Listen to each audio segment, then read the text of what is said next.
Roswell Winans, born 9 December 1887 in Brookville, Indiana, enlisted in the Marine Corps on 10 October 1912 after serving in the U.S. Army between 1906 and 1910.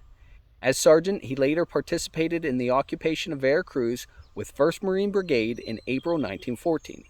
Winans reached the rank of first sergeant and sailed with 2nd Marine Brigade under Brigadier General Joseph H. Pendleton to Dominican Republic in May 1916. Marines took the cities of Puerto Plata and Monte Cristi on 1 June, and Winans participated in the engagement of Guayacanes. He distinguished himself on 3 July 1916 while coolly opened fire with his Colt gun on the enemy trenches, and when the gun jammed, stood up and repaired it under fire. Winans continued firing his gun until the enemy had abandoned the trenches. For this act of valor, he was decorated with the Medal of Honor. His citation reads, "During an engagement at Guayacanes on July 3, 1916, First Sergeant Winans participated in action against a considerable force of rebels on the line of march. During a running fight of 1,200 yards, our forces reached the enemy entrenchments, and Corporal Joseph A. Glowen, USMC, placed the machine gun of which he had charge behind a large log across the road and immediately opened fire on the trenches. He was struck once but continued firing his gun, but a moment later he was again struck and had to be dragged out of the position into cover. First Sergeant Winans, USMC, then arrived with a Colt's gun which he had placed in a most exposed position, coolly opened fire on the trenches, and when the gun jammed, stood up and repaired it under fire. All the time Glowen and Winans were handling their guns, they were exposed to a very heavy fire which was striking into the logs and around the men, 7 men being wounded and 1 killed within 20 feet. First Sergeant Winans continued firing his gun until the enemy had abandoned the trenches. At the time of the United States entry into World War I in April 1917, Winans was assigned to the 5th Marine Regiment at Philadelphia Navy Yard and promoted to temporary rank of captain on 26 July 1917.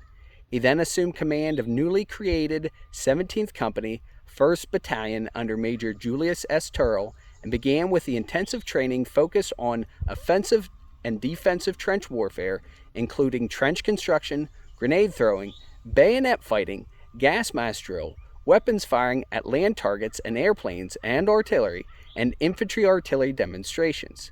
The 5th Marine Regiment embarked for France and arrived in early July of that year and spent the rest of the year with training with the French elite mountain infantry in northern France. In mid-March 1918, the Marines were ordered to the front-line trenches just southeast of Verdun. This was a relatively quiet period, and they spent their time with the repairing of existing trenches and dugouts, digging new trenches, and stringing and repairing barbed wire entanglements. The 5th Marines departed their sector in mid-May 1918, and after a brief period of training at the Gizzers training area, they were finally ordered to the front line north of Marne River near Chateau Thierry on 2 June. Winans commanded his company during the Battle of Belleau Wood and distinguished himself during the assault on Hill 1942, for which he was decorated with 2 Silver Star citations. His second citation reads, "By direction of the President under the provisions of the Act of Congress approved July 9, 1918, Captain Roswell Winans, United States Marine Corps, is cited by the Commanding General, American Expeditionary Forces, for gallantry in action, and a Silver Star may be placed upon the ribbon of the victory medals awarded him. Captain Winans distinguished himself by gallantry in action while serving with the 17th Company, 5th Marine Regiment, 2nd Division, American Expeditionary Forces on 15 June 1918 at Belleau Woods, France.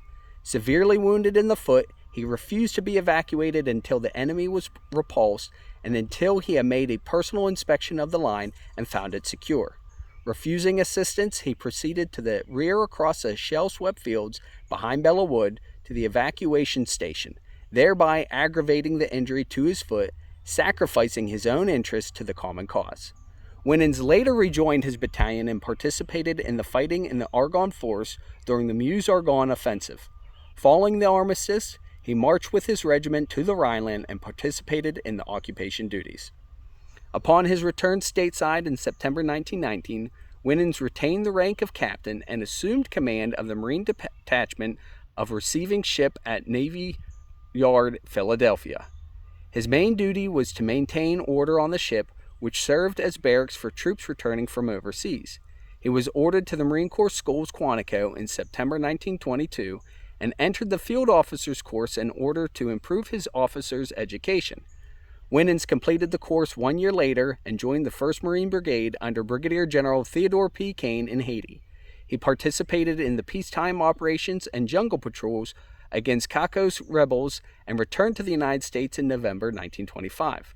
Winans then served at Marine Barracks Quantico, Virginia, before he was transferred to the Marine Corps Base San Diego, California in August 1927. In August 1930, Winans returned to the Marine Corps School Quantico and entered the company officers course, which he completed 1 year later. He then participated in the peacekeeping operations in Nicaragua before he returned stateside and was ordered to the Army Industrial College in Washington, D.C. in August 1931. Winans graduated in May 1932 and was promoted to major. He then remained in the D.C. area, serving at the Headquarters Marine Corps, and was promoted to lieutenant colonel on 27 July 1935.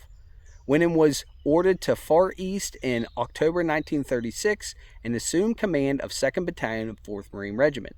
He participated in the defense of Shanghai International Settlement in China during the period of rising tension between China and Japan.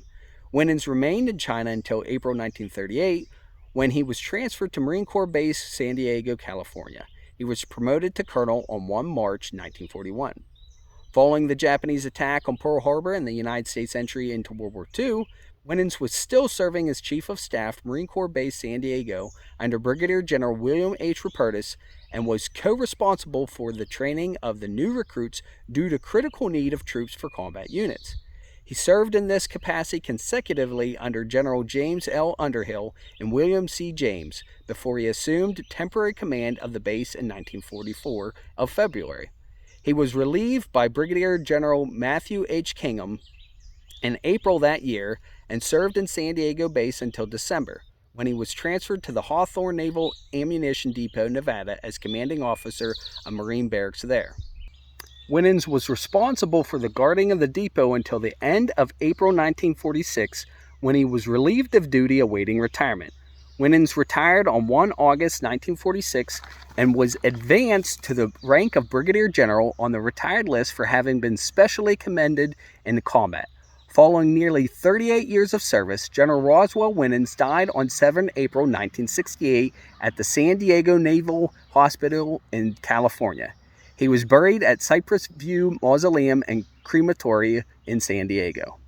I hope you enjoyed today's episode and perhaps you've learned something new. Stay tuned for more episodes as I continue to explore the hallowed history, traditions, and individuals of the United States Marine Corps. And as always, Semper Fi and carry on.